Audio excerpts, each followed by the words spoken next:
porque está conosco o Eduardo Grandiloni, que é ex-embaixador do Brasil no Irã. Embaixador, bom dia para o senhor, obrigado pela participação aqui da Band News FM. Bom dia, é um prazer voltar a falar com vocês. Embaixador, morreram os chefes das Forças Armadas Mohammad Bagheri e da Guarda Revolucionária Hossein Salami. Pela experiência que o senhor tem no Irã, eu gostaria que o senhor explicasse para o nosso ouvinte como é que funciona a estrutura política e militar iraniana. O que é exatamente essa Guarda Revolucionária e como que ela complementa as Forças Armadas tradicionais iranianas? Bom, eu estou falando como embaixador aposentado, né? Eu estou agora no IRICE, que é o Centro de Estudos de Relações Internacionais e Comércio Exterior, presidido pelo embaixador Rubens Barbosa, mas eu estou muito em contato com o Irã porque eu ainda estou com a mudança lá, voltando. Bom, a coisa mais difícil para um diplomata que trata com o Irã é justamente se relacionar com essas várias estruturas. Você tem o governo institucional, você tem duas entidades militares, a Guarda Revolucionária e o Exército Normal, você tem a ala dos ayatolás religiosos e você tem a ala de segurança. Então, essas várias esferas atuam paralelamente. A Guarda Revolucionária tem 70% do controle, inclusive, da economia, tem muito poder, e agora, nesse ataque, mais ou menos se repetiu o que Israel fez com Hezbollah, outros grupos, ceifando as lideranças. Consta, segundo eu soube agora pelo nosso adido militar, que praticamente todos os grandes chefes da Guarda Revolucionária, que tinham inclusive as digitais para acionar bombas de retaliação, foram mortos. A Israel está agora matando também os cientistas que teriam capacidade de substituí-los.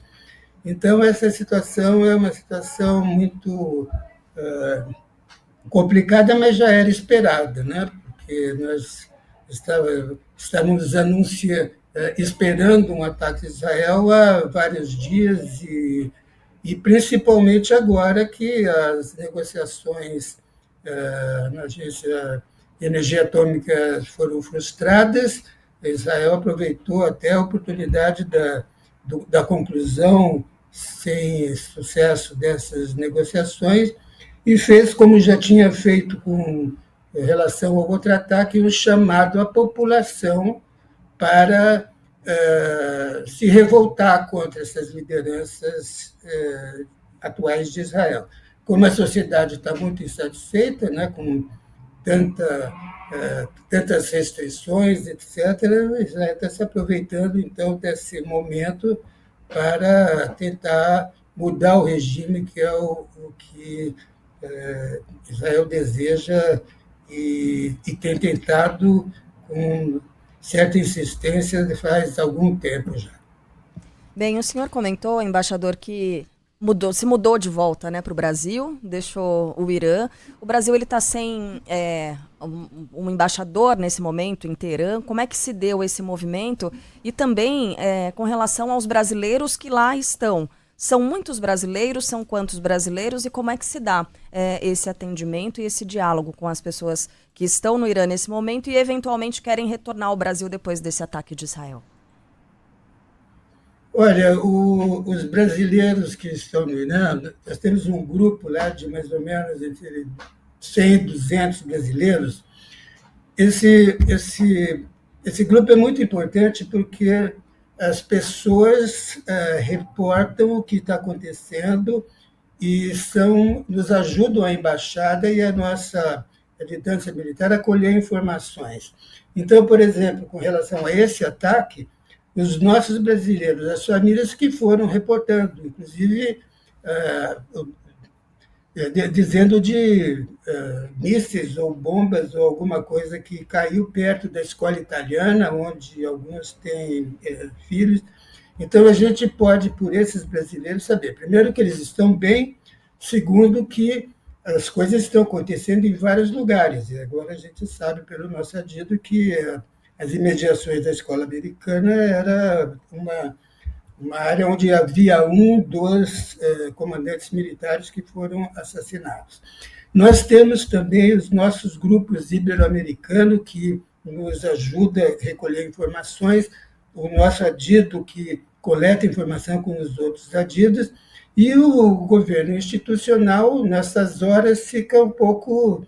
É uma pena, porque nós temos um governo que se pretendia ser mais aberto, mais tolerante, e o que a gente vê é que sempre os radicais, seja no Irã, seja em outros lugares, acabam ganhando a batalha, né? Porque eles querem o agito, eles querem uma instabilidade, porque só assim eles se mantêm e ganham politicamente. Né? No caso de Israel, é óbvio, né?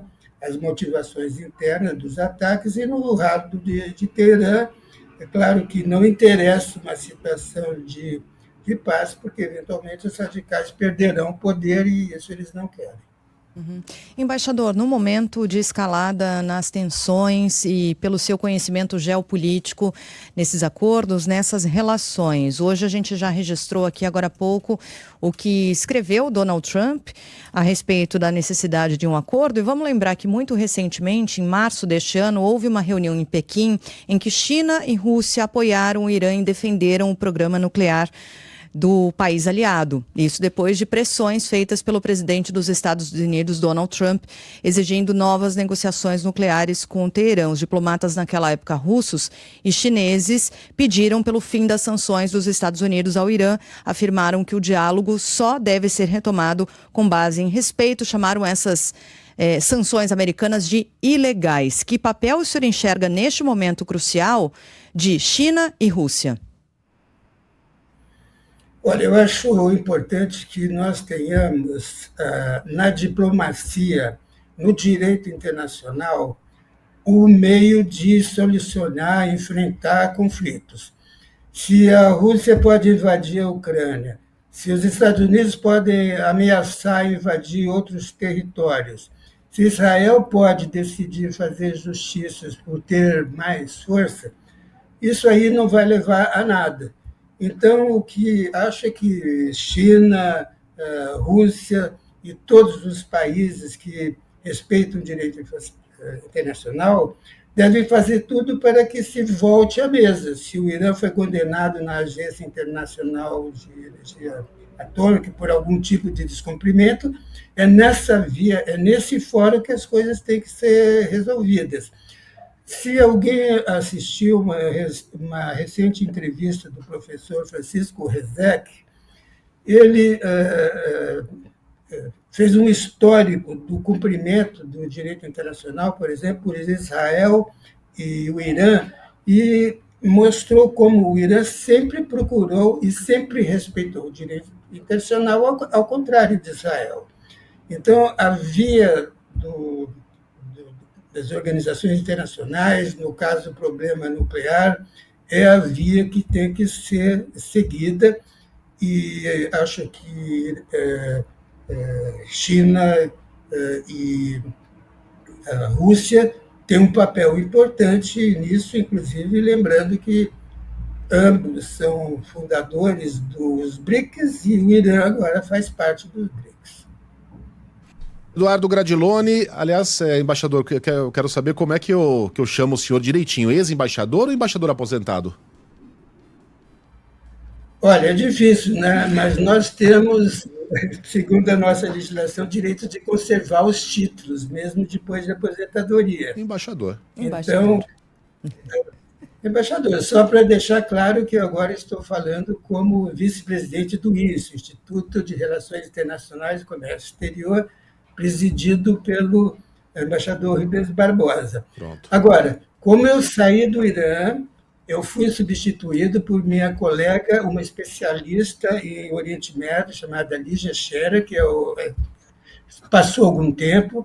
Agora, ela também saiu e o nosso novo embaixador foi aprovado pelo Congresso, já foi nomeado presidente da República e deve chegar em breve.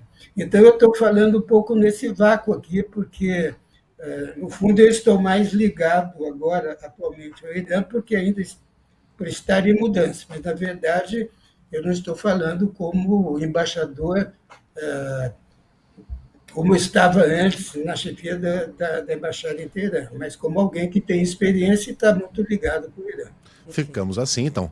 Embaixador, obrigado pela entrevista. Um bom fim de semana para o senhor.